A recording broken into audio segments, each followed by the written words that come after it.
Welcome to the Locker, Season 4, Episode 33. I was on the Giddy Up, and I posted our post to X, Twitter, whatever you want to call it. And I typed in B-Styles real quick right before the introduction came on. And I don't know who the hell I tagged in it. It wasn't you. Somebody back to get hellified notification. But no, I'm going to try to fix that. I am your man, A. White, if you haven't been here before, along with my man, V-Styles, regular V-Styles, not last week, bootleg V-Styles. That's a good I want to bring this up off the rip, off the cuff. Uh-oh. Everybody who listens to and watches this podcast and watches, and they love your analysis. I appreciate that. All two people that are A-Dot's friends. No, our ratings went up. Our ratings went up because of you. Oh, shit. I'm disgruntled. I'm disgruntled. Get off my property. Get off. Stop the cap. Hey, stop the cap. Hold on.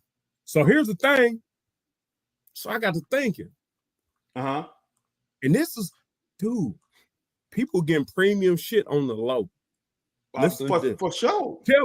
Tell me if I'm wrong. I'm not talking about the tea we spill. Tell me if I'm wrong. Your whole concept of your breakdown is, I don't watch enough film. I got to prevent this. That's your defensive concept. You personally or not? I got to prevent stuff? Yeah. No, I'm saying you watch film, you know what they're going to do, and you anticipate and you got an idea what they're going to do. Yeah.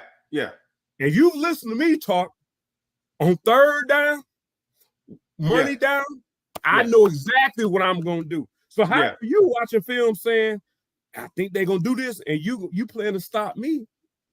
Or not me, but us. Yeah. And me personally, but everybody around me should be on the same page. That look, on money down, we getting it. Like, so it's funny that you always got a game plan on why they should have did it. I've always been like, we apply pressure to the defense. The defense got to figure out what we doing. We don't try to, and that was back in the Hal Mummy era. Yeah. When he had great coordinators. But I was thinking about that before he came on. I was like, you always got a philosophy on what should have happened. My take is always, this is what I'm going to do. Now, if you happen to stop me, I'm going to pat you on the ass and go back to the huddle. I'm like, hey, good shit, and go back to the huddle. But for the most part, I'm thinking, now, if you stop it, now we got to change our whole stuff. But the problem is we ain't never really been stopped on third down. Because I ain't the only option. This person's option, that person's option. We just know if I'm not getting it, then one of my boys open. But I just thought about that coming on. So, you know. Yeah,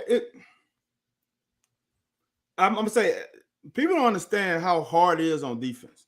This is why I tried to explain to people how fucking good Brad White is. Because the offense dictates everything defensively. Offense knows what they want to run. We have no idea. We are playing, okay, let's try to hold them to less than 3 yards on first down. That's the whole deal. Hold you to 3 yards or less on first down. Then, as a DC, I have a little bit of an advantage. Not a big advantage, a little bit. If you get more than 3 yards, then I'm like, dude, I don't know what the hell. You can pass, you can run, you can run a screen play, you can run a power play, you can run outside, you can run inside, you can run a quick hitch to get 5 cheapies. We don't know.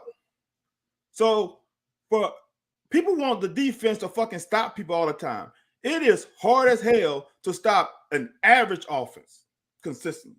An average, like that's an offense just, they meant, right? To stop a really good offense is extremely difficult because they know also all we got to do is get 3 yards. We get a 2nd and 6, 2nd and 7, 2nd and 6. We winning. And that's the problem, is that people think defense is just going to, it's just easy. No, man. It is hard. It's extremely hard to stop offenses. especially now. So, you guys have the advantage, and we are trying to play off of y'all. And all we gotta do for us as defense, that's why I harp on it. Do your job. Do your job, and hopefully they will fuck up, and then we'll kick them in 2nd and 10. Man, all right. So what you just told everybody, including cuss words, what you just told everybody was you want to stop people from getting 3 yards. When I tell people as an offensive coordinator, middle school, pee-wees, high school, college, when you're a middle school, I don't give a damn. Where you think I learned this shit? You think NFL coach gonna tell me, hey, all I want you to do is get 3 yards? I'm telling you, if you get 3 yards as OC, I'm on schedule. Yes. Hey, the meeting was at what? Okay. Right. Hey, I'm right here. You got your bags and everything. Right. You're not a medical office where, your doctor's running a little late. You got to wait 15 more minutes. No, but we in the business office. We on schedule. We on schedule with that. So I don't know. I thought about that coming on. Second thing I caught about before we get into some real stuff, like before we get into some real things. And I really don't want to do this because this sounds really KSR-ish. Like it sounds dramatic. And we not for the dramatics. We for about talking about what's up. And I had a long conversation last week after we got off the show with the defense line coach from the University of Kentucky. So y'all need to stop calling and telling about what's going on the defense line because he ain't happy about what's going on. Because what he said on the chat wasn't what's really what he said on the chat wasn't really what's on his mind.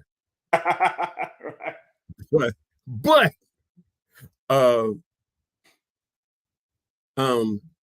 Levis lost his girlfriend, man. And I'm not off that little BS drama stuff, but I thought that was gonna be the case. I did think that was gonna be the case.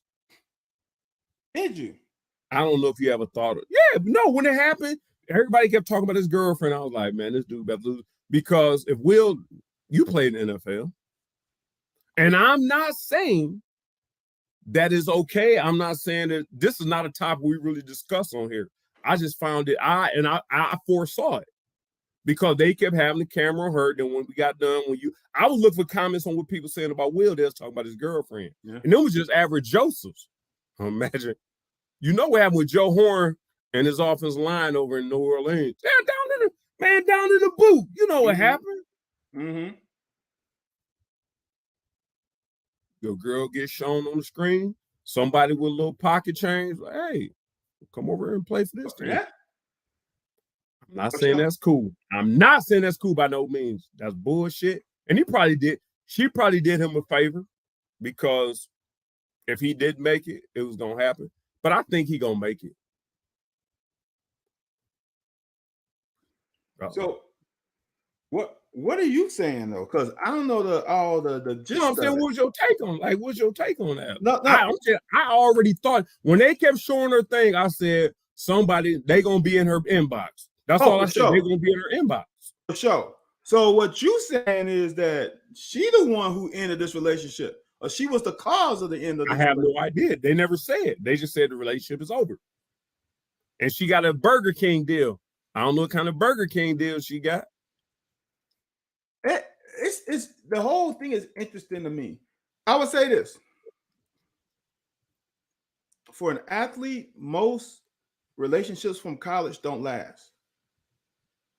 And the reason why I say that is because you kind of foreshadowed it. You're on a college campus with a limited amount of access. When you get into the pros, your access is, well, you know what? Maybe it's different now with Instagram and all this stuff, but still, your access is on your campus primarily. When you get to the NFL, you got city, you got abundance, and copious. Right. So here's the deal. It's not only abundance for you.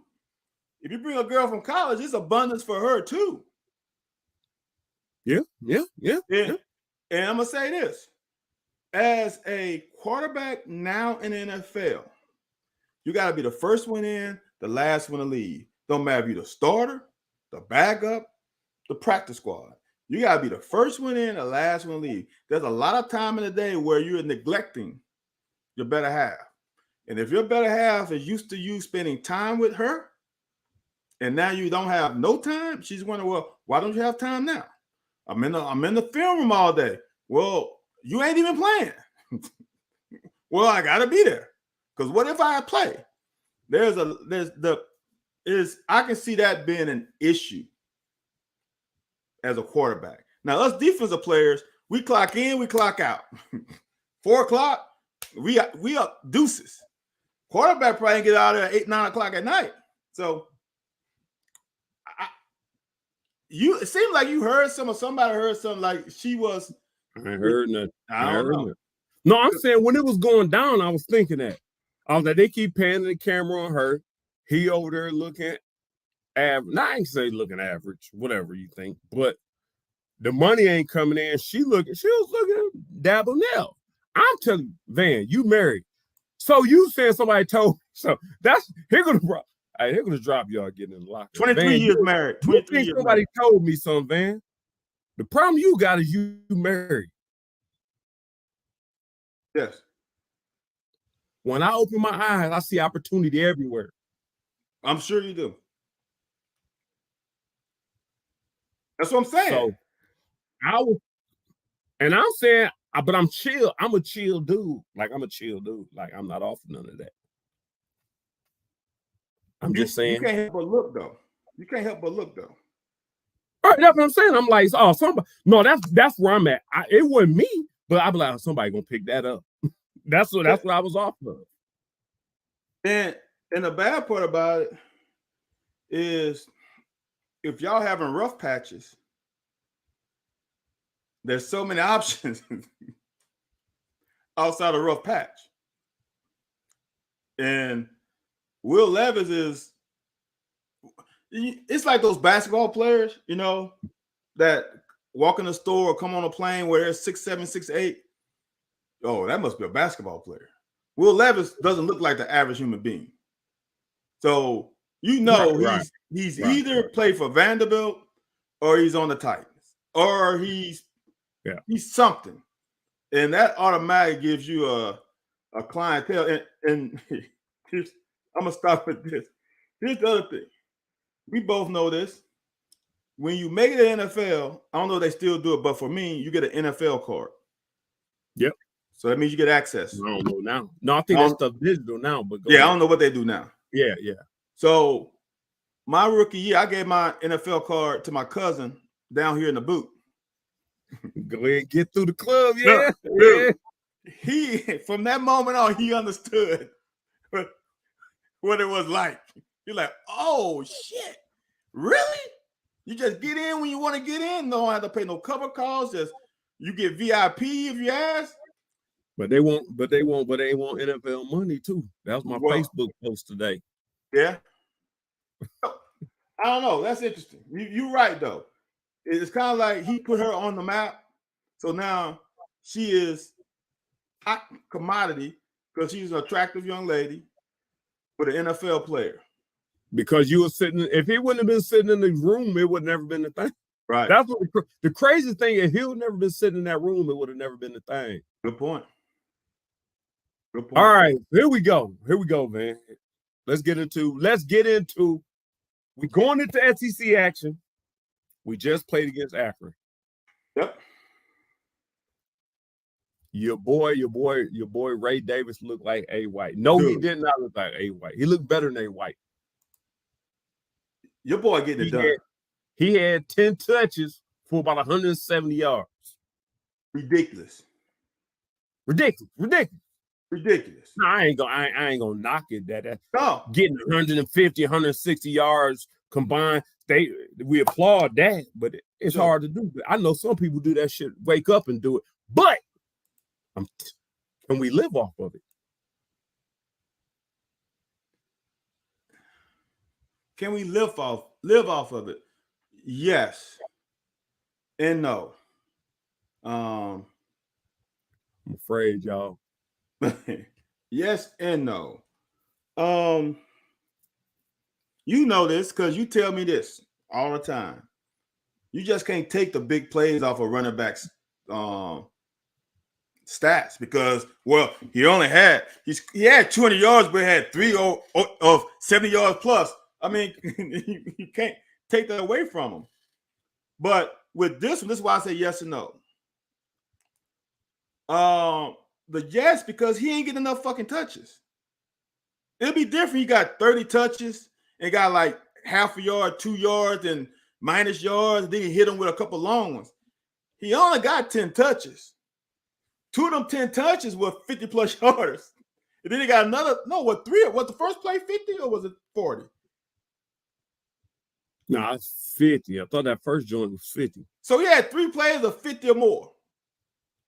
So 3 out of 10, that's a success rate. I mean, you got to look at the 3 out of 10 touches, he exploiting them. And then he had some big runs after that. I only remember like 1 or 2 runs where he got. Oh, no. I thought you were talking about the first big play. No, it wasn't 50.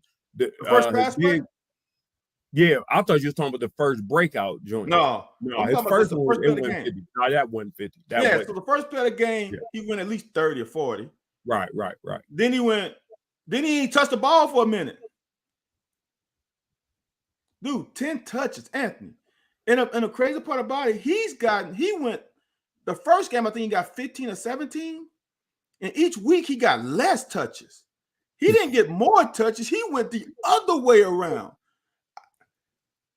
The thing I'm hoping, there's a couple things I'm hoping with this. One thing, they may be trying to save his body because he's going to get pounded in the SEC. Maybe they're like, if he played at Vandy with that terrible line, but his body, right? His body built. He Teflon on him, Teflon Don. I'm grasping that straw. Hold on, before you go any further, that's my new name for him, Teflon Don. I'm grasping that straw, so I'm trying to figure out what the deal is. I'm like, is that or? And I honestly believe this, but I don't think it has anything to do with him. We haven't really game planned for an opponent yet. Oh, no. I don't think we'll say, oh, well, this is what Akron does. We're going to stop this. Or this is what EKU does. And we're going to. No, I think we've been doing our stuff. We've been worried about us more than them. And I think this will be the first week that we're going to actively game plan for an opponent. And for me, when you game plan for an opponent, your playbook shrinks a little bit. Yeah, because you're going to run a thing that you know that's going to defeat them. So I think that's going to be, you're going to see a different team because it won't be no unlimited playbook. It's going to be a condensed playbook specifically for Vandy. And I think that's going to be the difference to me in the execution and the rhythm of this game.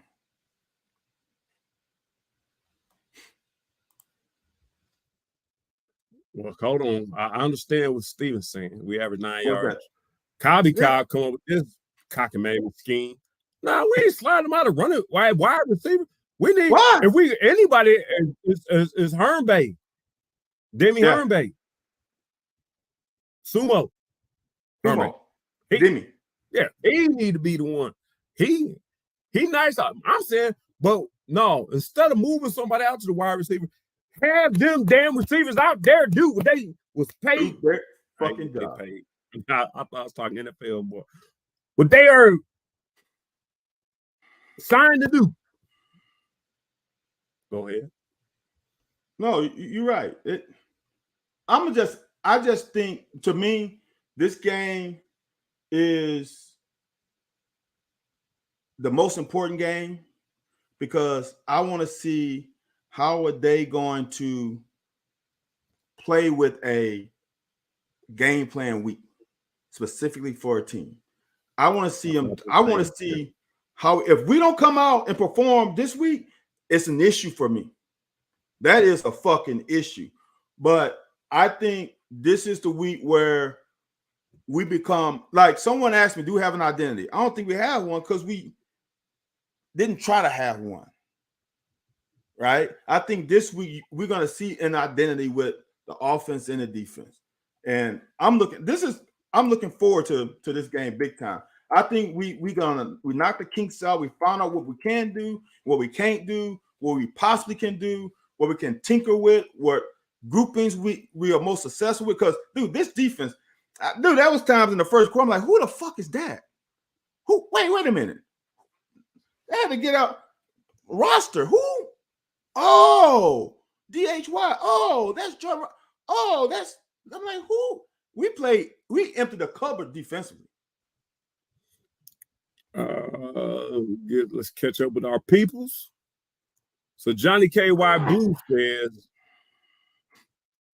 would you be surprised if Saturday was the biggest? I'm assuming he's saying if it was the biggest win of the season, I'm assuming he's saying that we played the best. And I think you just basically said you wouldn't be surprised because now we actually preparing for the team we playing. But I'm gonna let you go ahead. Here's the scary part about this game, to be honest with you. And not scary. Here's the thing that gives me a little pause. Is Vandy is coming off of a disappointing loss. This might be a game that they get up for. And that doesn't mean that they're going to get up for us and, to me, honestly beat us. I think this is the game, the first quarter might be a little bit of a grind. Into the second quarter might be a little bit of a grind because their focus is going to be high. But I feel like this should be our most complete game to me. And that doesn't mean it. The scoreboard is going to be the scoreboard. But I think after this game, as BBN fans, you're going to come away feeling a little bit better about the team, even though the score might not be 70-10. It might be. Or you hope? You hope. No, I'm gonna say I know. I really feel like this is the game where we come out clicking. That I honestly feel like that this is the game where things hit stride. So he said he knows. Yeah, no, he said he knows. I'm gonna say this. If you think about this game, right? I'll tell you later if you say anything else. All right. If you think about this game, right? Really seriously think about it. We had a fumble on a great pass and catch. We had a damn punt, botch for them. We recovered and didn't score.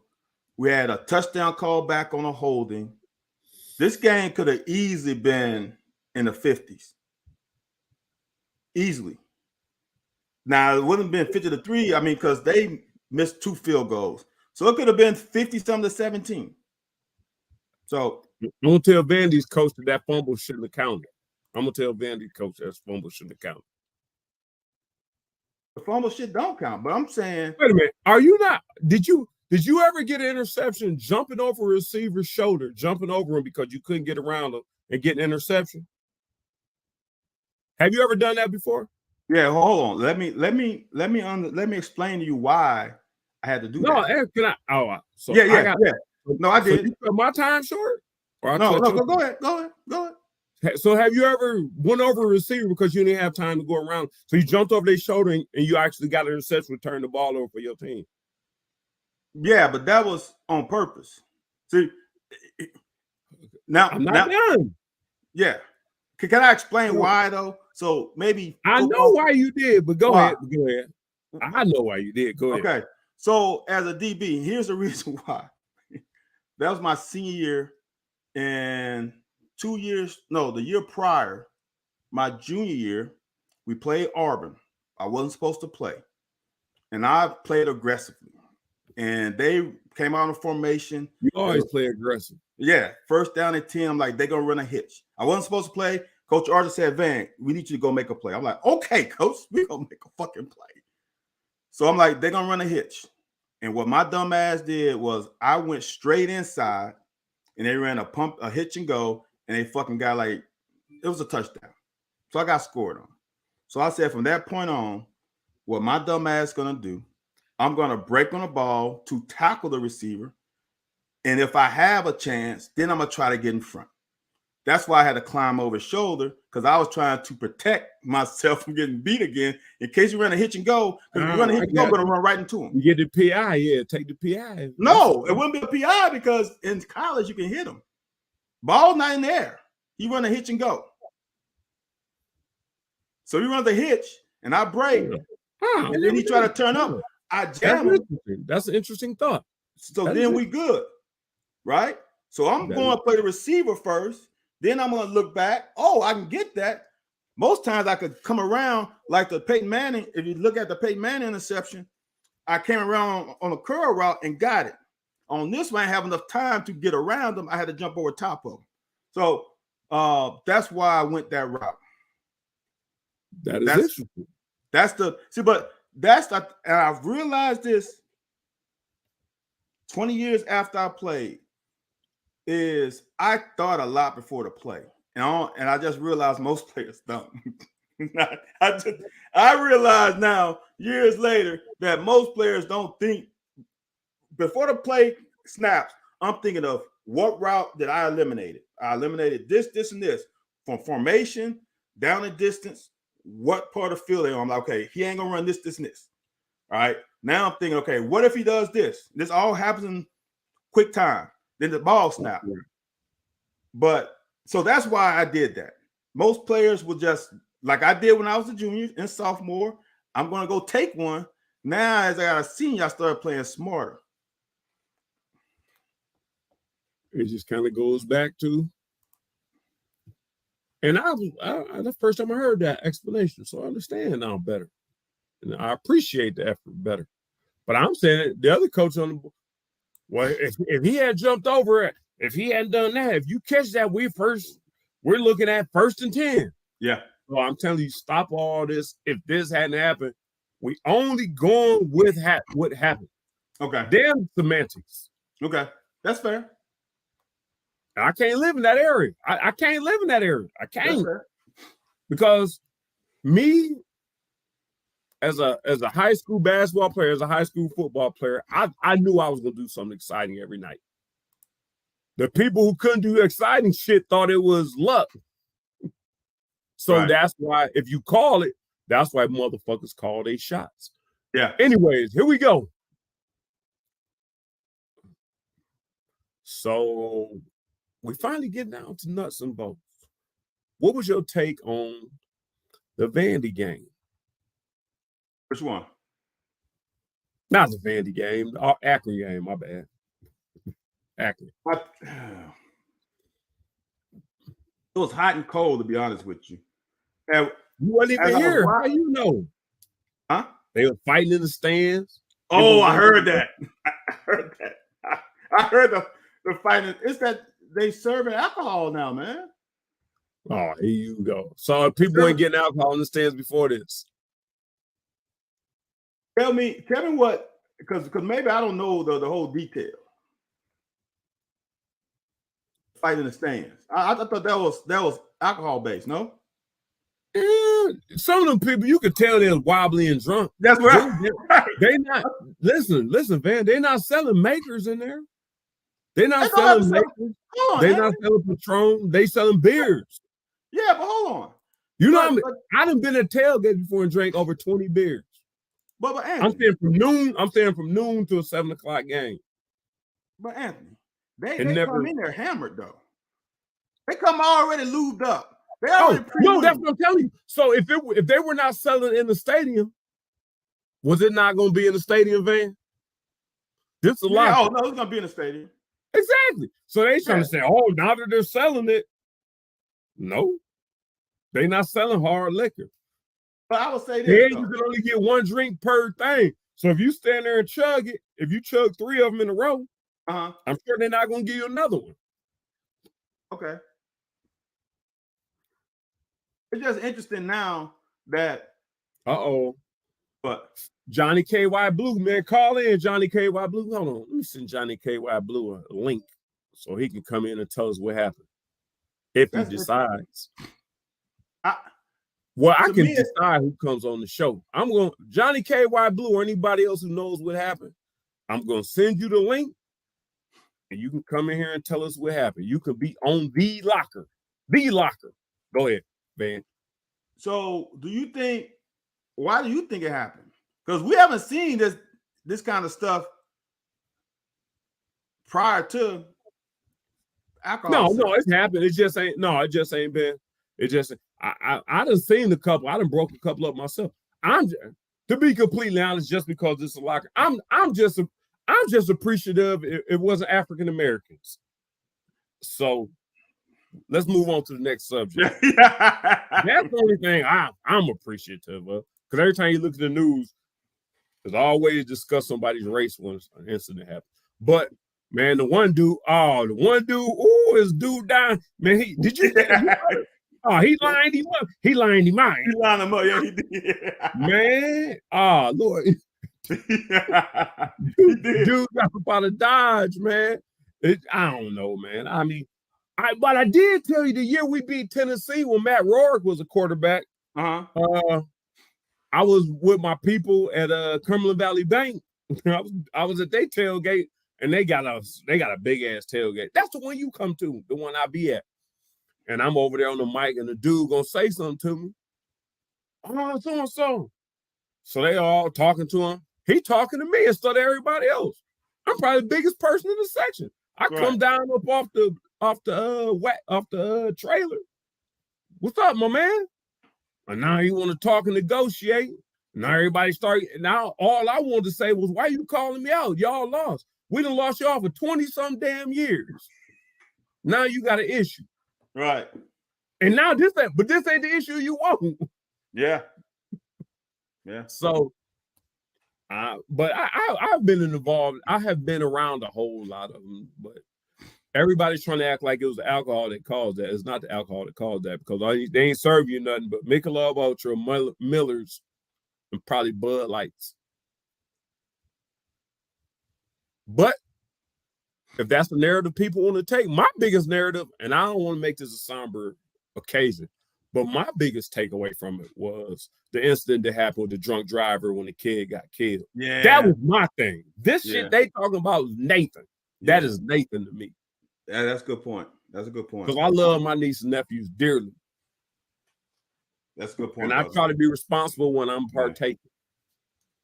Yeah, that's a good point. Yeah, that, you know what? I'm wrong. You're right. It's not sales. It is coinky dink that it does come on. Like it makes it gives the perception, right? Because, or maybe I'm not maybe people don't post it enough. But this kind of one of the first posts that I've seen that in the stadium with this kind of stuff happening. So I'm wrong. And you know, the crazy thing, I guarantee you, is a bunch of UK players, because that end zone that it happened back, that's where all the players congregate. I think me and you strolled through there one day and ran. It was me and another form. It might have been me and Wendell Childs. And we strolled through there, and it was a lot of former players back in that area. But yeah. No, yeah, that was probably me. Because I thought me and you went back there when you came in town. Lamont sits up there. Yeah. I think LT sits over there. Yeah, there's a few players in that end zone. Yeah. So, all right.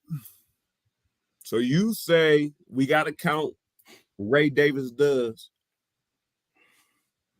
I'm gonna ask you this then. Let me ask you this. Since you're on the soft side, you feeling a little cushy tonight, man. You being a little bit more agreeable than normal. Vandy's coach act like Ray Davis come here. He carved himself a niche out there. We good. Basically, what I took from it was we good without, like we better without. He didn't say that. It was never directed toward Ray, but he act like his team is better now. And it can't be better now when you lose a 1,000-yard rusher. 1,000-yard rushers don't just wake up in the morning and just show up in campuses. And especially not behind that O-line. Right. He said they got a better O-line. So or did you not hear them comments? You may not heard the comments. If you heard the comments, you see the callous he says it with. I actually read it. I read it somewhere. I don't know, man. I think there's more to it than just him wanting to leave. I think because isn't Ray a graduate? Yeah. Isn't he a graduate transfer? Yeah. So I wonder if there's more to it than that he graduated and they maybe didn't have. I don't know. It just seems like it was too amicable of a split. You know what I'm saying? I think there was issues But the way that he said it, like we don't miss him. Like well, if you're a good, if you're a seasoned coach, man, we sure gonna, man. I've seen what he can do. I really hate to face him, man, but you know he ain't like that. Look, and I met Coach at my school because his former teammate died, who was a coach at my school. So I met him in person. He ain't that kind of dude. He played at Vandy? Huh? He played at Vandy? Yeah, Clark played at Vandy. With Jimmy? Yeah, he played with Jimmy. Yep. Oh, I didn't know that. Okay. Yeah, he ain't that kind of dude. Yeah. He is what you see. What I saw is what you see now. So I think his rallies around the guys, like Coach Smith would say, I'm coaching the fucking guys in the room I have. If someone ain't here, he ain't fucking here. So I think that's kind of what his deal is. And when he said that, I don't want to, like, we are trying to develop and we're not going to take the shortcut, that says everything I need to hear. That's just who he is. It's kind of crazy, man. Cause I got to thinking about it. I got to thinking about when he said that. I was like, I can't know if I'll do that. Now, when we played, the way Florida and Tennessee was putting it on us. Well, actually, when you left, Tennessee was one of my options. It wasn't one of my initial options, but I was like, hey, I might go to Tennessee with Tim. Oh, that's right. That's right. On that Demi Sumo Gormbe, but no. So, but it's just kind of you come and beat us up. You're like, I won't go over there with. I don't know. It's just but it's a new day and age. You can transfer. Whoop de whoop. But like I said, we've talked about it on here. I know we got different listeners, new listeners here. Tim Couch is out the door. Yeah. It is what it is. Initial comments I heard was that he couldn't get in the graduate program that he wanted in Vandy. It could be the case, but I also heard a former NFL player that's on the locker said that he could carve himself a position out of the NFL. I'm not sure he would have done that in Vandy. Last three. I know the last three running backs have carved themselves out of position. Right. Anthony, he's an NFL running back. He's an NFL running back. I'm not saying he's an elite NFL running back, but he's an NFL running back. What I've seen these last 3 weeks, if he does anything close to that in SEC, he's gonna be a player. Not saying he's gonna be this or that, a starter and all that stuff. Before he came to us, I didn't think he had a route. After what I've seen now, he's got a route. Now that route can be a long ass route. He might have to be on practice squad for years, but there's at least a route now. And bro, he has been the most impressive. He's been more impressive than Devin Leary for me. Oh, absolutely. I didn't expect this. I didn't expect this at all. Yeah. So it's getting into the nuts and bolts, man. Now we halfway through the motherfucking show. We over halfway through the motherfucking show.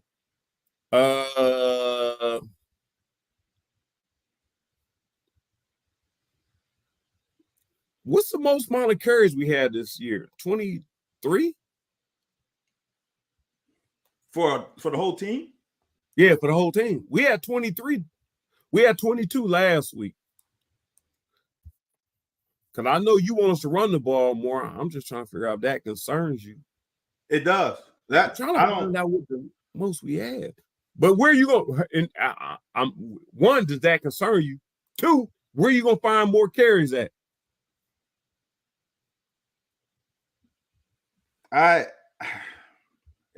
conflicted with this because I said that, but then I also said that I want to pass the ball 30 times a game. I've been on this show and said we need to pass the ball 30 times a game. I definitely said that. So when you're getting 50 snaps a game and you want to throw it 30 times, you're gonna rush 20. So that's the issue that I have is just we don't have. One thing is we have a lot of explosive plays, so it kind of bites into that. But we also, in my opinion, we haven't started a game emphasizing the run. Yeah, you're right. Yep. So Yep. does that mean the coaches don't think we can run? Or they are trying to see if we can pass because they know we can run? Like, which one is it? That's where I'm at. I'm thinking it's more of that. I think it's more of that. We know what we got over here. Let's work on what we don't know what we got. Because our receivers ain't stepping up to our receivers ain't stepping up to the plate. Our quarterback really ain't got a whole lot comfortable. He can throw it, but what difference does it make throwing it if you ain't got an open receiver to throw it to? Right. So I'm with you. I think our thing is if we got to run it, I think Liam is creative enough to get us situations that we can run out of, because we've seen different multiple backs come in last week, the past 2 weeks, and get big games where, but like I said, offensively, that's a crazy thing. From week 1, I guess to this week, our receiving game has regressed. I'm not gonna say the quarterbacking game has regressed, because even when we first jumped out the box, let me go back up the list. MFers asking, why don't we throw the ball to I don't know why everybody's so damn enamored with the tight ends. I'm going to tell you this. Dusty Bonner threw the ball to James Whalen every time because he was comfortable with him when they was on practice squad or scout team. He threw that joker to him. And no, James Whalen cold-blooded, cold. He threw the ball to him every day. Like, he would wait for him to get open. Now, mind you, my first 2 years, I'm like, shit, once I'm open, bam, I'm open. I'm looking like. Yeah. So I'm telling you, like Van always say, when somebody get comfortable with you, they going to get with you. And that first week, I think he was seeing who was who. Week 2 and 3, he showed you who was who. Yep. So, Anthony, first game we rushed for 20. Then EKU did 23. Then this week we did 22. Yeah, if I thought 23 was our biggest. That ain't a lot, brother. And it's not like Ray Davis getting all the runs. Right. So,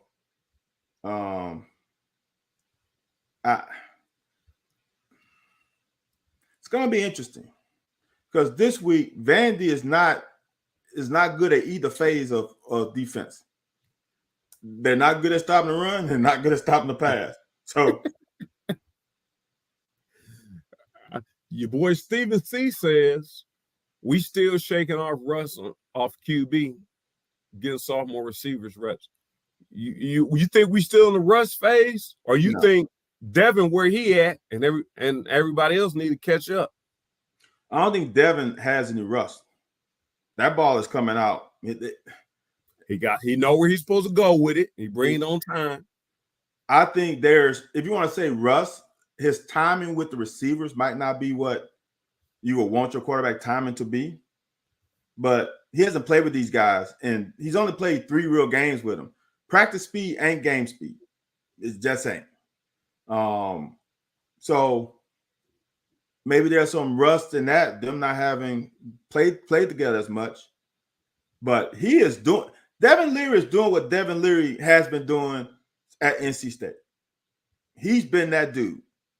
And he's not different. The only difference for him is the plays and the people he's throwing it to.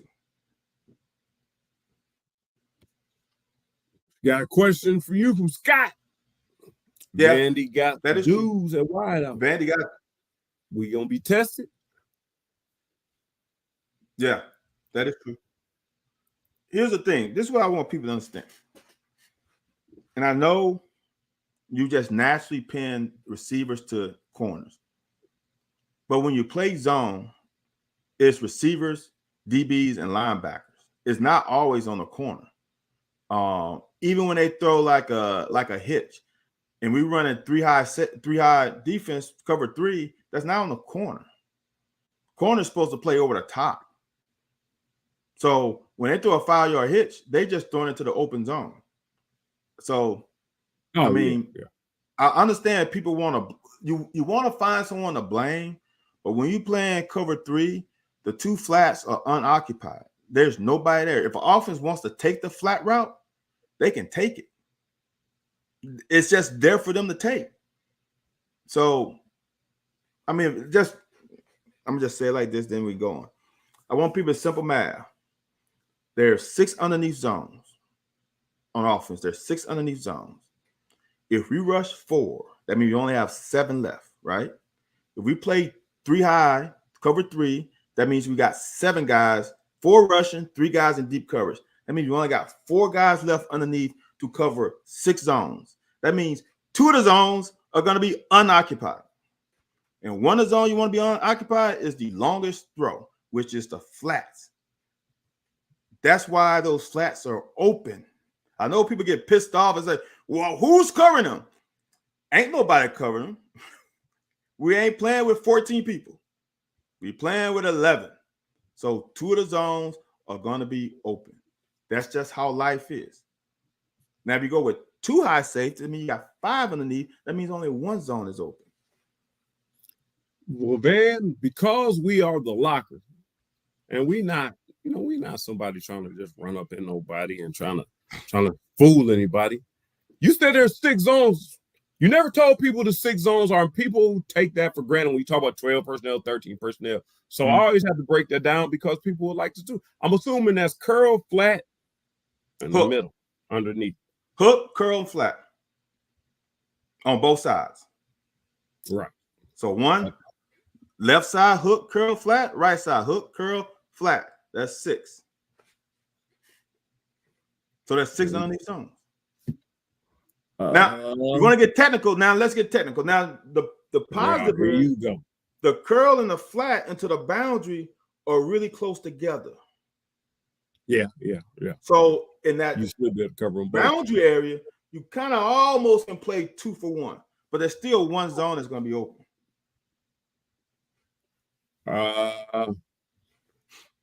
This is something I thought about before we get into some film. Look at a couple things on film. I said this on Sunday. I told Larry Vaughn, keep a note. Harrison played aggressive. He played Vance House. What other aggressive corners we had? He played aggressive corner football, and I liked it. He got in there and mixed it up. One thing about Van House will study, and it's extremely rare occasion. Might bite, and might pay off. But that aggressiveness, I know you put a whole lot of studying in. I don't think these cats putting a whole lot of studying in to be that damn aggressive. That's wrong. So, is it kudos for the aggression that Harrison is showing, or you see something in him that he Van House 2.0? Harrison, no, I would say this. Harrison is way better than me because he's got way more burst than I did. That MFer can come out of break like a receiver. I just like I'm gonna say this. I don't think he's as physical as we were back in the 90s, and not just me, just the whole group. Keo Wilson, he's not as 230, 245. Who? Shit, I wish. But I played at 195. But I like the fact that he's not afraid to hit, though. Yeah. Because there is no difference from the way I hit and from the way he hit. We both get the guy on the ground. That's the most important. I don't care how you get him on the ground. Get the MFer on the ground. He gets people on the ground. Him and Drew Phillips. I'm gonna say this on this show because I said it, I tweeted, and I said it on other shows. These 2 corners are my favorite duo and the most complete duo of corners in Stoops' era. I'm not saying they're the best. They're the most complete. And this is why I say this.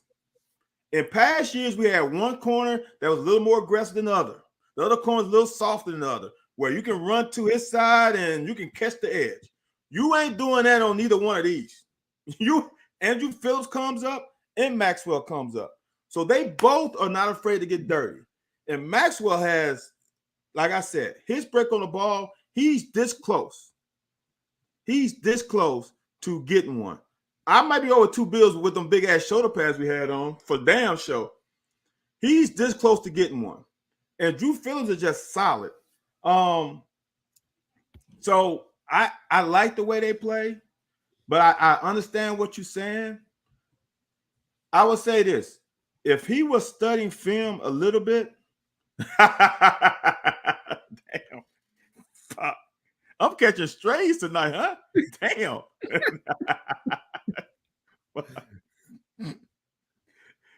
That's wrong, man. That's wrong. I hope you joking, but that's wrong. Joke or not, that's just wrong. Oh, hell no. I would say this. If he was watching film, he might have 2 picks right now. Yeah. Because he's there, he has to burst. He's hesitating that split second. That's the difference between you knocking him out of bounds and you might be house calling it. But with all that said, I still like the way in the run game he is. We're not playing with 9 now. We're not playing with 10. We're playing with all 11. And that's big. So I am excited about these 2 corners. All right, man. They want to get some film study, man. We ain't make film study last week. And everybody, those are Van's faults and Van's faults alone. For sure. Because that's not my ready. thing. Hey, I come out, I impose my will upon you. Van is the one who has to find out what you're going to do, check every little intricate possibility. Nah, me. Not me personally, but my office coordinators was. Look, we coming out with this. We knew what 20 plays was. It don't give a damn what you're going to do. We're running the same 20 plays no matter what. So, here we go, man. We about to get down a little bit of that. I'm going to say this. Happy birthday to my mom. I don't want to say how old she is, but happy birthday, Miss House. She's 16 years older than me. So, that if you know how old I am, you know how old she is. So I didn't come prepared, but I can show a couple plays that I already have in the vault. So that's what we're gonna do. I didn't know that. I would say this. You know what, Anthony? Mama House. Your mama younger than my mom. She might be the same age. Might be the same age. Anthony, this is what we need to do. We need the fans of this show. Don't fucking put it on Twitter. So we don't want the damn people who are not true locker mates. That's what we're gonna call them. They're not true locker mates. Anyone who's on this show and watching this show right now, send us what you would like to see next week. Yeah, and we'll show your plays. Why did they happen? If it's a lot of them, we'll pick the top 5 or top 3 and show them. Because now we kind of want you guys to be kind of responsible. Ask us what plays you want to see, and I'll cue them up. Yep. But only you guys who watch, though, faithfully. We ain't going for the, they are allowing us extreme plays. Well, no, we don't want y'all, no. We're going to send y'all a code. Everybody else going to have to pay. Facts. There you go. So now, this play to me was easily the most impressive play of the whole game. One thing is Ray Davis. Dude, did you know Ray Davis was this good at picking up blitzes? He chunky, man. He chunkier than he looked, man. Is he? He chunkier than he looked. So he's thicker than what he that one yeah, make yeah, you look he lightweight thick. He lightweight thick. So what you're saying is it's that damn single digit number. Yeah, yeah. And plus, man, he played advantage. hey, man, you gotta be hard nugget, man. So for him to pick up this blitz, right? He picks it up. But this is the part that got me. This MFer right here got a guy coming right up the gap, right up the seam and never looked down at him. Never. All right. So he sees that blitz. He's not, I'm not even worried about it. In my mind, my man got him. But now he clicks his foot. This report that got me. And he still never looks down. Dude, I'm panicking right now. Someone hits my foot. I'm panicking. Nah. He's like, I got this. Still never really paying. Just shifted to the right. He's like, okay, now I'll buy myself some time.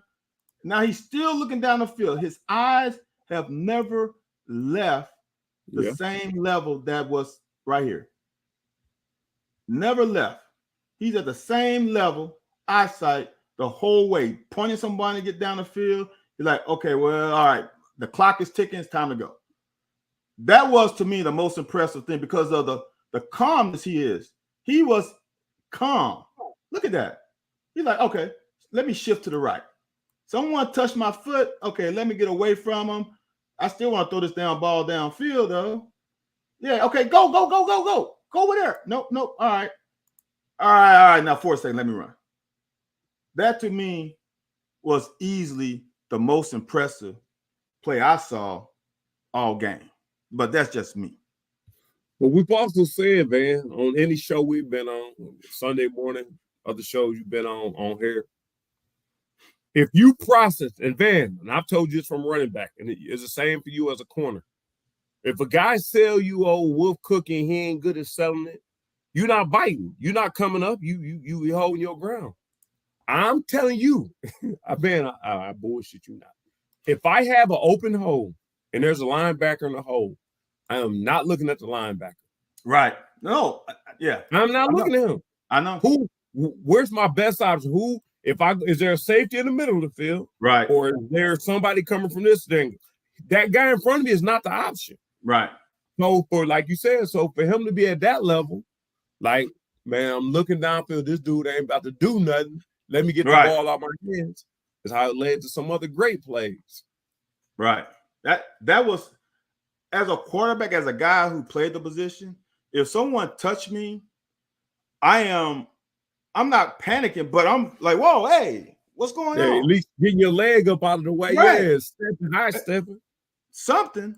He did nothing. He was like, okay, I know someone there. I saw you because I saw you right in front of me, but you ain't at me right now. So I see you, but I don't see you. Right. Now, this next play to me, and I actually talked with Jorge Gonzalez. He was a former offensive lineman about this play. Because I was I'm going to do it from the end zone cut. Because Eli Cox, this doesn't, as a visual, this doesn't look good for him. It just doesn't. Right. But Jorge said that's not his job. These two guys are these two. They have responsibility for him. Jorge said Cox has him. All right. Yeah. The only problem is this guy came. And so that's the way Jorge, what he was saying, the back, Ray Davis went for the wrong guy. So when you play this, let me see. Ray Davis should have stayed on 40. I think this is Ford should have stayed here. Ray should have got here, and you let this guy, the wide guy, go. Ray went out there early. It was a miscommunication. So Ray went out there real early. It was a miscommunication. Right. I used to set our offensive blocking scheme. That he went out there way too early for him to even have that guy that came inside.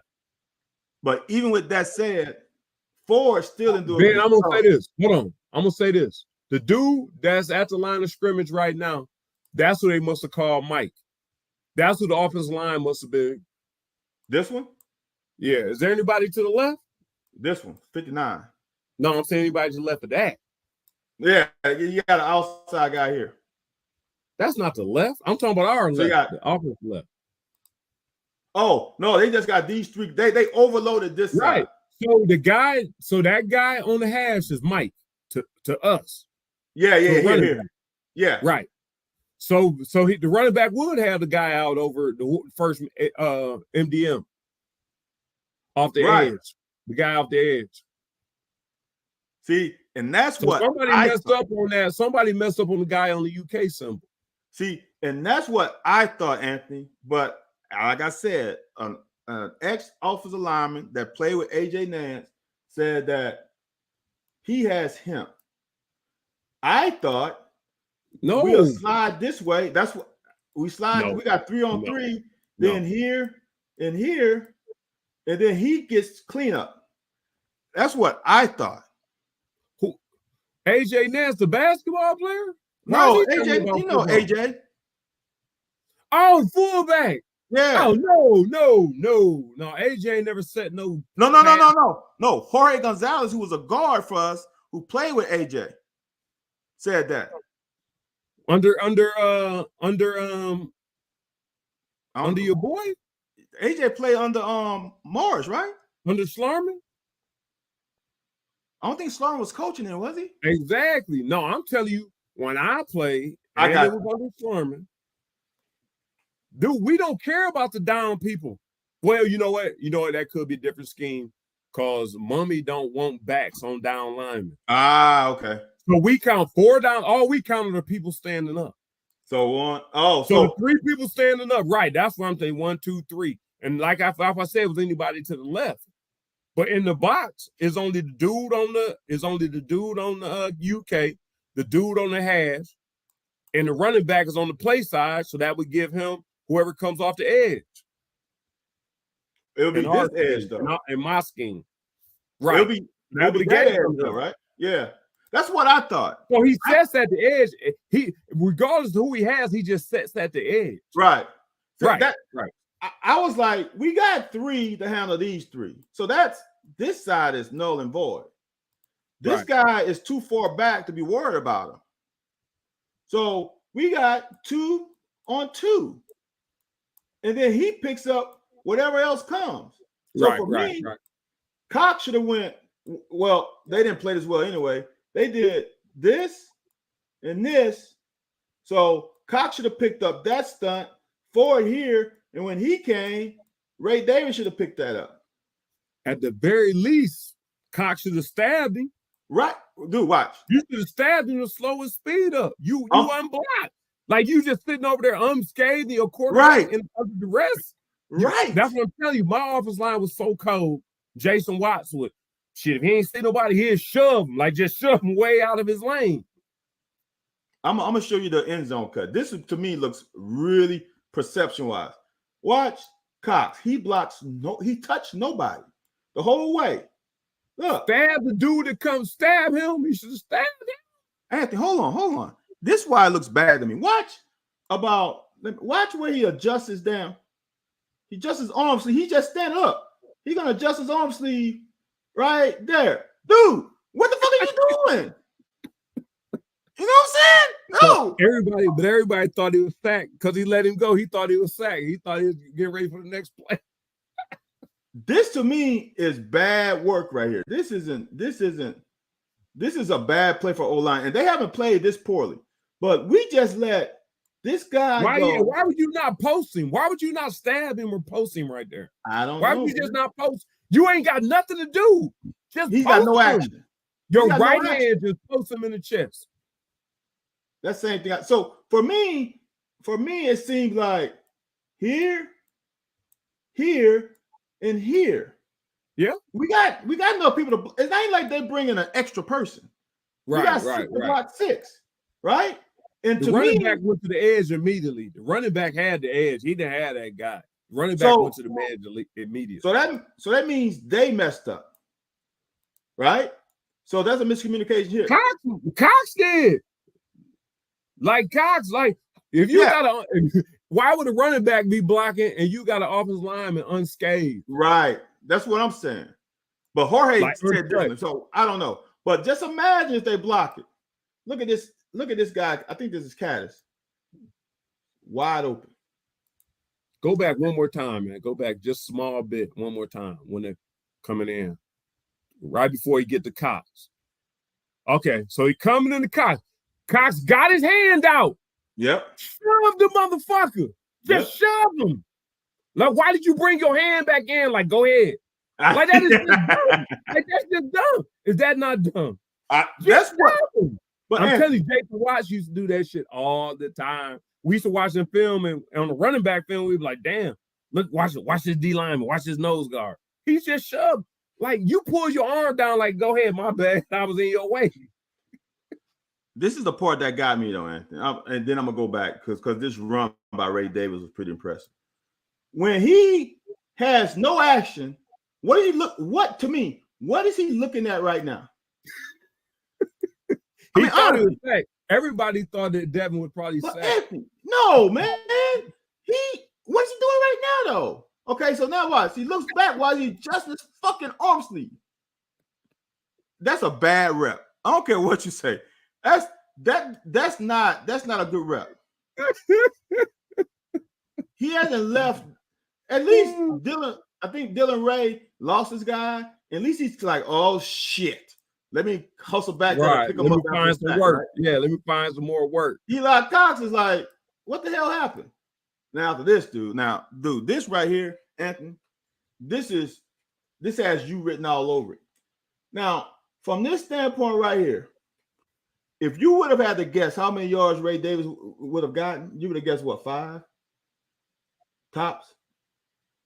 Oh, yeah. From there, yeah. You got that one. The dude's body language looking like he about to be beat. The dude that's about to be at the 40, his body language about to be beat.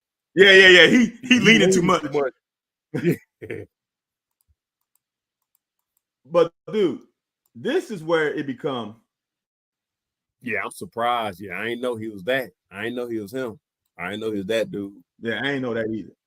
And when he caught this edge, dude, he gone.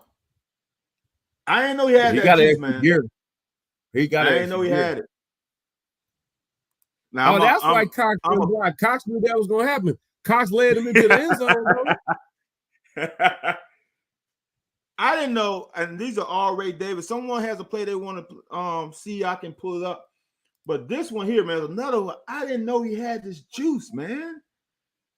And this is a great ass block right there. Good seal block by back across the grain. Bam. Bro, that move right here on his hash. This dude, that's a move right there, dude. I ain't know. But then once he get you some DeKale. Once he hit that trash, the hash mark, right? They hit another gear. He shifted again. Yeah, he does. He does find a little extra when it's time for pay dirt. I didn't know that. Right. Bam. Bam. I didn't know he had that in him, brother. He gave shit. DeKale didn't even get to block nobody because he gave him the he gave him nothing. Right. Yeah, come on. Look, man. Yeah. I don't think, yeah. Neither one of them. I don't think C-Rod had that second. He might have had this first one, but he didn't have the second one. C-Rod might have had that one, but he didn't have that one. He couldn't have double stuck him. Oh, no. And got through. Well, I don't know. And C-Rod's defense, man, I didn't realize the Joker that was chasing him was number 91. Oh, yeah. Now, 91 might have little wheels on him. Like, no, 91 might have little zoom. But 91 ain't a big lineman, though. Look at his body type. He's just tall and slender. I was just saying. Yeah, he's slim. He's slim, but. So, I don't have nothing defensively because we fucking balled out. There ain't nothing defensively that they fucking did to us that 240 left in the first. I think they want to see, 240 in the first with a Harrison. Took wide receiver, blew up running back in the flat. That's where I saw him, but that aggression, I don't know. Yeah, let me cue it up. Give me a second. Do I have it? And why you queuing that up? I'm gonna ask in here that I'm trying to I ain't concerned, but I'm just trying to figure out. Man, is that wide receiver room gonna be okay? We only gonna do 10 about 10 more minutes, man. Someone's got to work in the morning. I gotta go in. Yeah. I gotta march right into my administrator's office and have a conversation. So I don't want to go in there with red eyes and you coming here off of that Hennessy. You coming here off that Yak. No, I'm coming here off of the same shit you've been doing all year last year. Uh-oh. What's your question? Nah, the receiving room, man, I'm concerned, man. Dane Key ain't been Dane Key. Burying. Yeah. I know. Now I don't say you ain't in Lexington. It'd be some dissension in them rooms, dude. We might not hear, y'all might not hear about it. It'd be dissension in them rooms. Anthony, you heard, I've said it many times. Y'all know I've said it. I have an issue with not necessarily the players. I have an issue with somebody else. And we have talked on this show quite a few times. Henshaw gone. Huh? Henshaw gone. I know Coleslaw ain't here no more. But their development, they already came here with a certain toolbox, right? Already, right? I am going to say that it hasn't improved. Would you agree or disagree? Right. I agree. So I'm not sure if that's on them.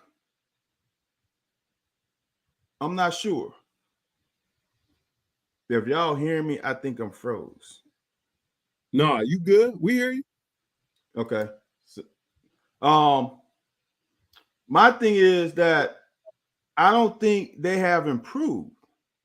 And you can't go by your freshman year and expect, oh, well, it's just going to be like that every year. People got film on you. They're going to adjust to your strengths and your weaknesses. And I don't think we have updated our toolbox. We haven't updated our Windows 10. We haven't updated to Windows 11. Yeah, when you do the same, if you expect what you did last year to work this year, that's a problem because it's not going to work. Teams adapt and teams know what your strengths are. And I think that's the issue. They haven't gone to the next level. Barron Brown still has the ability to make explosive plays. We all know that. But Barron Brown as a wide receiver, I'm not sure if he's better this year than he was last year. Yeah. That's the problem. I don't think they got worse. And they might have gotten a little bit better, but they haven't gotten drastically better. You got to improve. Just like I said, my junior year, I had an issue. My senior year, I adjusted. You got to adjust. That's the name of the game. They haven't gotten worse. They just got to adjust. And I'm not sure they are adjusting to the speed that I would like to see them adjust to. We got to, dude, it's SEC week now. You got to start adjusting now. I mean, that's just, I don't know, man. Yeah. So this is the play I think USM asked for. This is why I like these receivers. This is not in essence, this is a screenplay. Reason why the screenplay is because the receiver catches the ball behind line of scrimmage, so therefore he can block right now. So now as a corner, you got to whip his ass and set an edge. As someone said, they like when I say set an edge, draw a fence. So I'm going to draw a fence. So you need to create a fence. Who said that? So that's the fence. You need to set a fence. And that's what Harrison does. He sets a fence, which we didn't do a couple fucking years ago against Tennessee, being able to set a fence. So now these three guys don't have to run 7 more yards because from the bottom of the number to the sideline is 7 yards. He sets an edge and makes a tackle. Because if he doesn't, and that wide receiver turns up, guess who's going to hit him? Love it. Because he's almost at the top of the numbers now. If he has to turn up, Love is going to clean him out anyway. That is a great. He took out the blocker and the receiver. You cannot play that better. You cannot play that better. That is top-notch DB work right there. Yes, indeed. Yes, indeed. I like that. That's good shit. I just don't know how comfortable I am in being that aggressive in open sets. Look, like I tell my guys, like this is what Coach Smith told me. I'm going to tell you the defense. I'm going to tell you what your responsibilities are. I can't teach you how to make a play, though. So as long as you make a play within the framework of the defense, you will never hear anything out of me.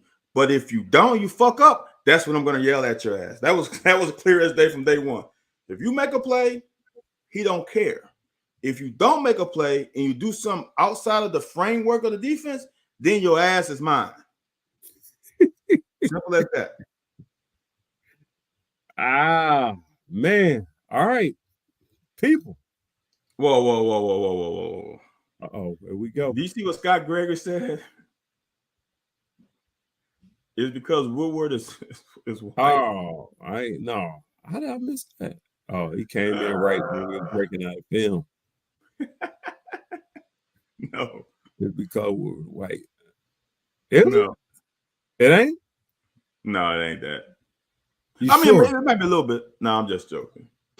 No, it's to me, you guys have heard me say it. He's a quarterback, man. He's a quarterback. Remember this. He's a quarterback. I don't know if he can teach. He can coach. He can instruct. He can show you how another person can do it, but can he teach you how to do it? Can he say, if this happened, this is how you do it as a receiver. This is how I would do it. That don't mean you got to do it exactly that way, but here is an option on how to get open. This is how I got open. This is how I was taught to get open. That is huge. If you can't teach it, that's a problem. I think that's the problem. Honestly, that's what I think the problem is. Not saying he's a bad coach. Definitely not saying that. I'm saying, can he teach them how to be a receiver? My problem is that you brought a person in to coach. Shit happened. And you fill somebody in to coach because that person couldn't coach because of conduct detrimental to the team. And you leave them there. You didn't hire that person to do that. Yeah. Meanwhile, Craig East is in Mercer County coaching football. And I know everybody's going to say, Lake Dog, jump in and get my back, Lake Dog. Lake Dog, get my back. Because I know everybody, well, he burned bridges when he, man, I don't know. I do know. I'm going to let y'all think I don't know. I know what happened, but I don't give a damn what Craig East do. I don't give a damn what I do. If I want to be the running back coach at UK, give me a chance to be the running back coach. T. Martin was not one of the best coaches one of the best quarterbacks I ever played against. When we were in NFL Europe, his teammates didn't want him to play. Romero Miller, where's he at? Auburn? Ole Miss? Is he not at Tennessee? No, I'm saying, where did he play quarterback at? Romero Miller. Ole Miss. Huh? Ole Miss. Miller played at Ole Miss. So he was his backup. So when I was in Europe, they wanted him playing instead of nobody ever met like T. Martin's quarterbacking. Nobody liked it. So my whole point was that T. Martin went back to Tennessee because he was T. Martin. Yeah. No, we ain't winning no national championship, but there ain't nobody ever done it at the level that Craig Yeast done it at his position. And hold on. This is the other thing. And I don't know Yeasty like that on the coaching level per se, right? But you got to be a pretty damn good coach to go to his level. He was OC. Wasn't OC on D2 level or was it D3? Tip in college, I don't know what level they're. I think they're D2 or D3. He was head coach on the lower level. Now he's head coach in high school. he can obviously, to me, that means he got he terrible can teach. Mercer team. They was 4-0 until last week. Now I think they 4-1. So obviously he can teach and coach. That cannot be denied. Because I remember when it was OC at Tiffin, I think, didn't they have like one of the there was the highest scoring team at one time during that season? I remember. I'm pretty sure. Then he went to Kentucky Western. I think he was pretty good there too. Yeah. So it's not that he can't coach offense. It's not that, and you know damn well he can coach receivers. You know he can coach receivers. Because he coached didn't fare well, but they love playing for him. I will say that. They didn't fare well, but they did play. I will say that. At Wesleyan. But Wesleyan was horrible before he got there. Right. Just like Mercer was, but he turned Mercer around. Yeah. So I don't know the inner workings, and I'm gonna say this. I would never tell Stoops to do anything because what he's done thus far, I will, has been pretty damn good. Hand me your mic. Okay, here you go. We need a new receiver coach. We need somebody who will help them guys. Van will tell you. I will tell you. No, Tony Franklin wasn't no running back. Apparently, he was the best running back in Murray State or wherever he went to. And I was like, he got some kind of record. When he was coaching us, I was like, man, what this white dude like, man? He got me trying to do some stuff that I couldn't know how to do because it was so remedial. But once I got to the NFL and got underneath some guys who really could show you how to play the position. But like I said, you had Rick Smith, and some guys that could show you what was the dude right there? Dude played at Alabama. Coach Thomas. Yeah, Coach Thomas. I'm saying, I don't know. I'm not even tripping on the receiver coach. I'm definitely not tripping on them. But I do think we need somebody who can relate to these guys. Because when they're in situations they can't get out of, I'm telling you, for me personally, I don't know if Van might feel differently. If I'm in a position I can't get out of, I would like to look at somebody and be like, hey, no, they doing this to you. What you got to do is get an early inside right. step. You got to dip your shoulder on your release. Like, shit, Torrey Holden, them motherfuckers teaching me that type of stuff. Right. Or look, to me, you don't get rid of Woodward because him and Liam are close. And I don't mind him being, because I guess Liam is the quarterback coach. I don't mind him being a receiver coach. This is your option. Hire a fucking GA who was a receiver, a route running receiver. You know what I'm saying? He ain't got to be the best receiver in the world, but a guy who knows how to run routes.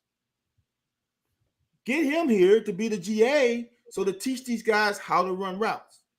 Because Woodward is apparently a really good recruiter. That's what I've heard. I don't know. Stop, Anthony. Stop.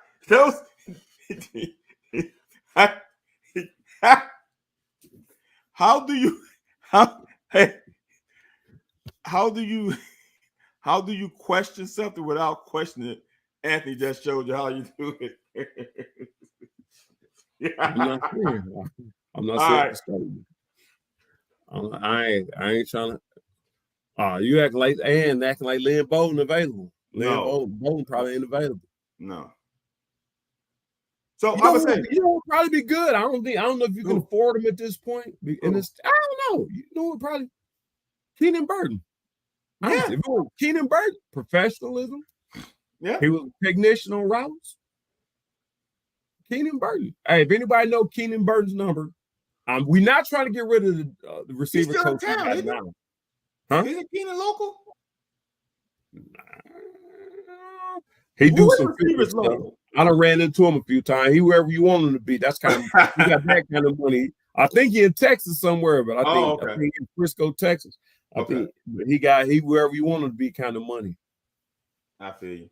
Yeah. So, I'm gonna say this again. And that's what you're gonna get, as Anthony said, this is what you're gonna get in the locker. We ain't filtering ourselves. I ain't got no problem with anybody on the staff. I just know, and Anthony knows what we see. And honestly, Anthony and I ain't freaking talked about this either. We talking about it as you are listening to this. I think we both feel the same way. I think there is some obvious non-progression in the toolbox. That's all I see. There's no upgrade in the toolbox.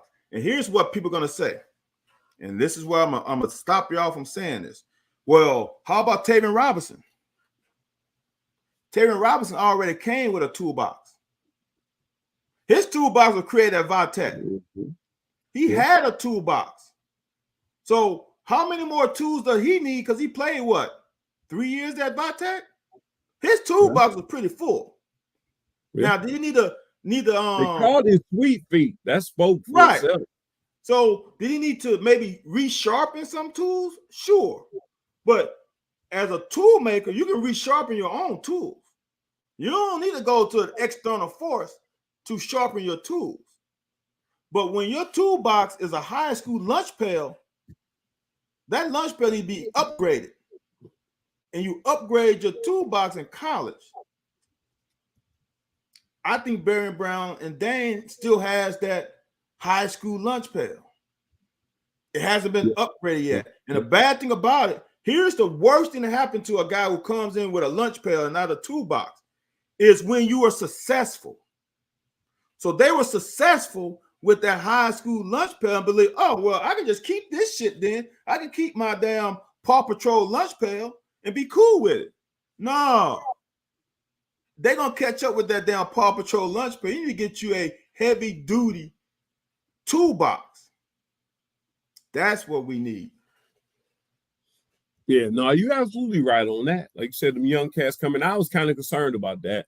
And I've been saying that all along, them young cats coming in, getting that type of exposure. And where do we hear that at? Like you come in your first year, feel like I made it when you got fresh film. Right. Then you are cerebral. You are a film studier. Okay, if you got off me in the first year, I'll be damned. I'll be damned if you come on next year and get off on me. Especially with that same shit. Deserve to be playing. You can't hit me with that same shit you hit me with last year. That is true. So that's where I'm at. I mean, I don't know, man. We keep the man. We keep receiver coach. We ain't trying to replace the receiver coach because I know some of the coach be watching. Vince was watching last week. Stu was watching. Vince who? Merrill. Oh, come on, Vince. You can come on. I don't know that for certain. I ain't gonna say that. I ain't gonna say that for certain. But we right here though. Look, we right here. Vince will shit. We want him on here. Yeah, come on. Vince ain't gonna be right here. We look, it'll be if you want to come on to the people who are watching, if you want to come on and just share your knowledge, we are welcoming. And then we can have an understanding of what's going on. Just come on. Come on, Cletus. Come on. We are fair. I'm the one that say when I'm wrong. I was wrong about Ray Davis. I don't say when I'm wrong because I ain't never wrong. Well, I'm wrong because I was fucking wrong about Ray Davis. I said at the beginning of the season, Ray Davis is going to start for 2 or 3 games, and then Wilcox is gonna make his emergence. Well, that ain't fucking happening. I want to see. I need more Ray Davis. No, I need more cowbell. I need more Ray Davis. I need to see more Ray Davis. Period. So I was wrong about that. All right. Well, Hendricks, you missed it, my man. We out of here now. Yeah, you can watch the replay though. Yeah, you can watch the replay, man. We're gonna get the podcast going back, man. Man, I got a busy life. I might not even have a job, so I might have plenty of time to do podcasts. I'm going there tomorrow. I'm telling everybody how I feel. Don't try and bully me because you think that I got too much, whatever. That's why I love the locker. Because we come here and speak our mind. For sure. We got Vandy on Saturday. Ray Davis said it ain't personal. His coach say, we got a better team. He didn't really say without him, but he says we have a better team. And he was the best player on your team, so I don't know how I can be better. So I'm curious to see how Ray going to respond. I'm curious to see how the team going to respond. We might, before we get out of here, is there any possibility we might have a little bit more of that? Oh, y'all don't know what y'all lost? Here, let me show you. Is it possibly we might take a little couple liberties into making sure Ray have 100 and 100 like some people do every now and then? I would say this. I wouldn't have said that until I've seen these 3 games. I think he's earned that. I think he's earned it because I don't know what is said in the locker room, but I'll say publicly, he hasn't been a malcontent, which he could be because of the lack of touches. So I'm going to say as a player and if he was my teammate, I would say he earned it. So we are, Ray, this is your game. We coming. We're going to do everything for you to be successful because you have not said a damn thing about getting 10 fucking touches last game and like 15 the game before that. That's total touches. That's passing and rushing. He should get at least 15 rushing alone. I didn't see what Lake Dog said. You heard that? What? After he left, he said they didn't go. Yep. Oh, you heard that? Ooh, yep. wee. Sheesh. So they that guy. Run it up. And like what I said earlier, they are not proficient at either phase of defense. Yeah. As of these first 4 games they played, I haven't seen them stop anybody running. I haven't seen them stop anybody passing. All right. Well, you've heard it here. The receiving game gonna get going. Hopefully Barry Brown and Dane Key get into some route running, get to moving the ball. We need to see. I want to see 30 touches. I didn't realize we haven't seen 30 touches in the running. It ain't got to be all Ray. It can be 15 Ray, 10 somebody else, 5 somebody. It could be 18 Ray, 8 somebody else, 3 somebody else, and then a couple of them we quarterback. It should be 20 Ray, 4 somebody else, and 6 all we somebody counting is 30 because we only getting 60 plays. 30, all we counting is 30 to 35 plays. Running. That's all we can really count on because we only getting 60, 65 Look, plays. I'm going to say this. If we get 60 plays, honestly, and I'm chopping my nose off with this. If we get 60 plays, we should run it 35 minimum because the play action fake is going to kill them. Yeah. And then you don't got to pass that many times when you're getting 20 yards a chunk because them over routes will be there if you can run the ball. So, and to this instance, you run it 35, pound the ass, then play action fake. Yeah, I agree with you, man. I forgot to talk about the twins flipping, which some of us probably already knew that, but we'll talk about that next week because we about to get out of here. But we appreciate everybody for joining us.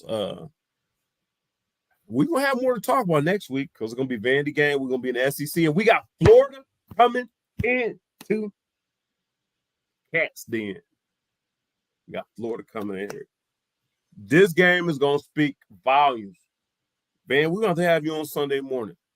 If they do what they're supposed to do, we may not, but we probably will. On Vandy week? Did this week? Yeah. Okay. Just because. I mean, whoa. You said this is where we really get to figure out what we talking about. But I still think there's a bit of we game planning for Ray to let y'all know what y'all lost. Oh, Anthony, you said if they do what they're supposed to do, you don't need me on, right? Yeah, because you gonna regurgitate what I'm saying. Okay, so I ain't coming in because we about to whip that ass. But can we whoop their ass? We've been having 30-point wins and not looking good. No. This the week. Okay. On the road, little laser focus. Which is better. Get away from all the hubbub and all the tickets and all the other shit, your girlfriends and all that stuff. This is a business trip. You're gonna leave Friday. You're gonna get away from all the hubbub. This is the time to come together and have your best fucking week.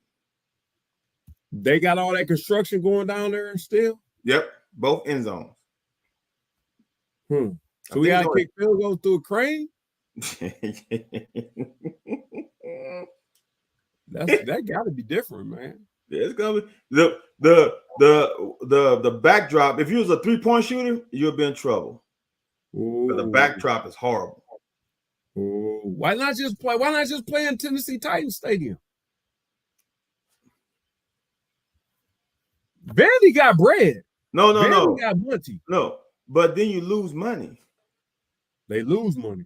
Yeah, if we run the concessions and tickets, if you bring your personnel, what are you losing? You have to rent that stadium out. Well, they ain't gonna give it to you unless you got a Vandy alum as the damn owner. Well, we're gonna beat them. We're gonna beat them in the Sandlot. Then, damn it, fuck it. It's gonna be dusty. All right, man. Yeah, we've reached that point of the show that everybody hates except me. Van is only 9 o'clock there. Everybody else is just tuning up. Everybody got a glass of wine, and they about to turn into their significant other. Me, myself, I'm going to work. Tomorrow, I'm marching right into my director's office, and I'm going to tell him how I feel. So you might see a lot more of the locker because we might be doing it 5 days a week because I'm going to need to pay my bills. Be kind, man. Be kind. Here you go. You sound just like his ass. Nothing's a problem because you don't see problems. All right. Go over to Twitter, Facebook, Instagram, YouTube, TikTok. Like, subscribe, share, follow, bring a friend. Follow Driving, Watching with Styles. I'm going to join in. I'll check it out, man. I chime in every now and then, see what he's talking about, because you don't get this anywhere. Van has a proposal on what's supposed to happen. I break the huddle knowing exactly what's going to happen. My surprise is if it doesn't happen, and then we have to alter. His is the other way. This is supposed to happen. So you get 2 different perspectives. You don't get this nowhere else. If you do get somewhere else, send to us. I would like to watch them so I could critique them, or we could join them. But bring your friends, like, subscribe, share, follow. We'll be back next week after an SEC win, as Van says. He says win. I say for sure. It's going to be a good game. I don't think it's going to be a loss, but I just want to see a good, clean game going into Florida. And we'll be back after Vandy, after Ray Davis take on his homeboys. Peace out.